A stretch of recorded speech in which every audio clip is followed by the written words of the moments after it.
beautiful ones, welcome back to Shelter in the Storm with A Course in Miracles lesson 115.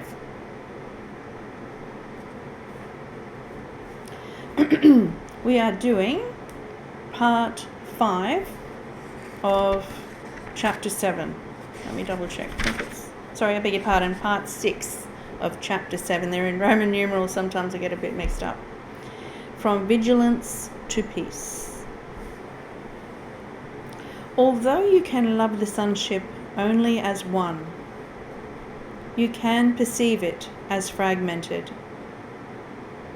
It is impossible, however, to see something in part of it that you will not attribute to all of it. That is why attack is never discrete, and why it must be relinquished entirely. If it is not relinquished entirely, it is not relinquished at all. Fear and love make or create, depending on whether the ego or the Holy Spirit begets or inspires them. But they will return to the mind of the thinker, and they will affect his total perception. That includes his concept of God, of his creations, and of his own. He will not appreciate any of them if he regards them fearfully. He will appreciate all of them if he regards them with love. The mind that accepts attack cannot love. That is because it believes it can destroy love, and therefore does not understand what love is. If it does not understand what love is, it cannot perceive itself as loving. This loses the awareness of being, induces feelings of unreality, and results in utter confusion. Your thinking has done this because of its power, but your thinking can also save you from this because its power is not of your making. Your ability to direct your thinking as you choose is part of its power. If you do not believe you can do this, you have denied the power of your thought and thus rendered it powerless in your belief.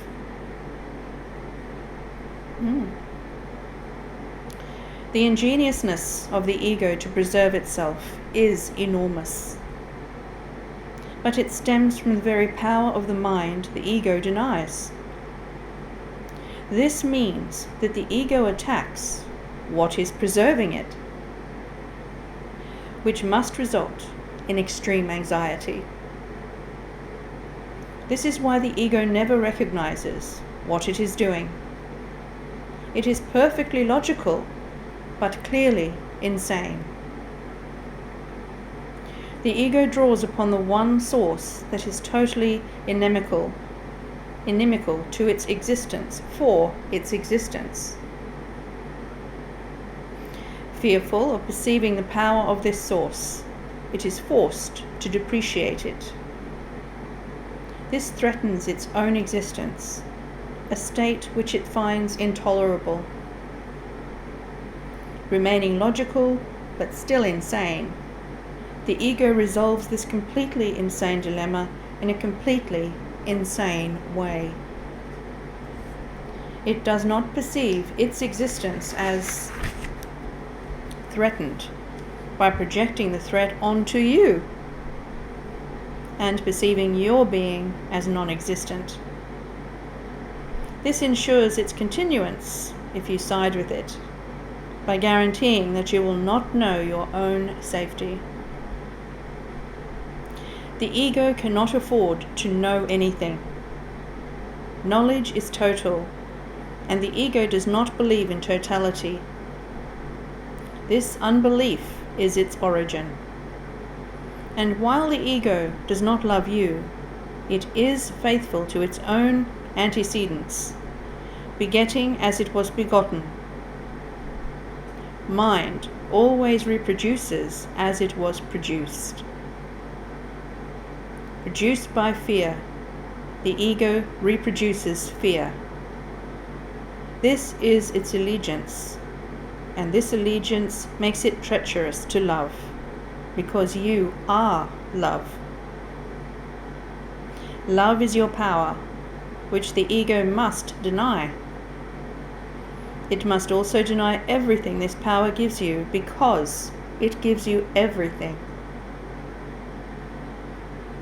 No one who has everything wants the ego. Its own maker, then, does not want it. Rejection is therefore the only decision the ego could possibly encounter, if the mind that made it knew itself, and if it recognized any part of the sonship, it would know itself. Okay, another powerful text message there from A Course in Miracles. Oh, I haven't done the lesson part. Ooh, I've got goosebumps after reading that. Ugh. Lesson 115. Let us review for morning and evening 5 minutes each. Number 99. Salvation is my only function here. My function here is to forgive the world for all the errors I have made. For thus am I released from them with all the world. And number 100, my part is essential to God's plan for salvation. I am essential to the plan of God for the salvation of the world.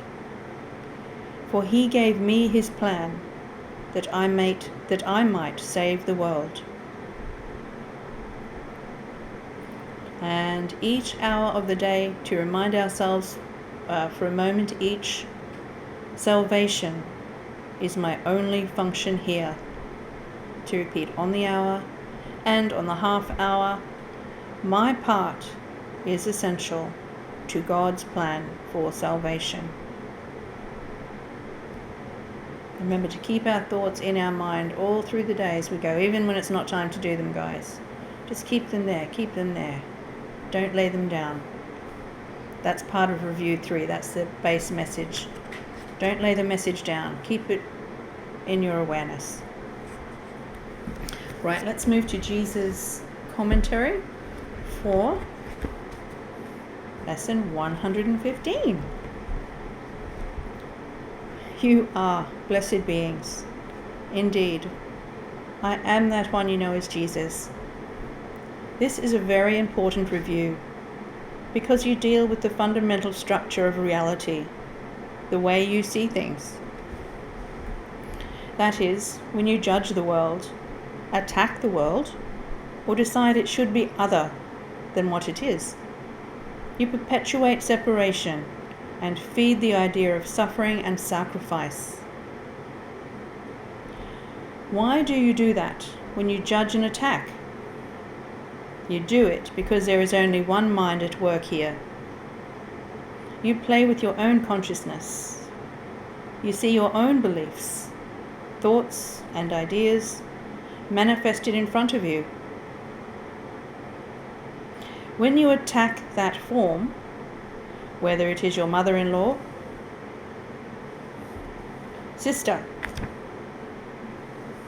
brother, husband, or partner, whatever you attack, you literally attack a part of your own mind.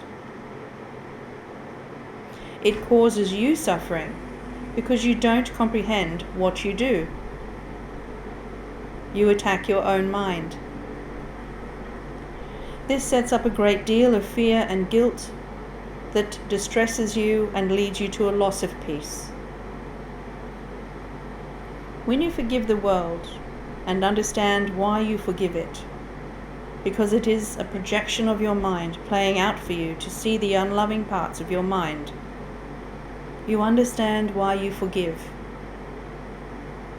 You understand that your part in salvation is very important because you help manufacture a dangerous and violent world when you have unloving thoughts in your mind. So your part in salvation is very powerful, because you literally create a world from your beliefs and ideas. I am that one you know as Jesus. Once you understand this principle, you evolve very quickly. You stop judging and attacking. You begin to live in a state of deep acceptance and surrender. You very quickly remove those beliefs, thoughts, and ideas from your mind, because you realize they are your enemies.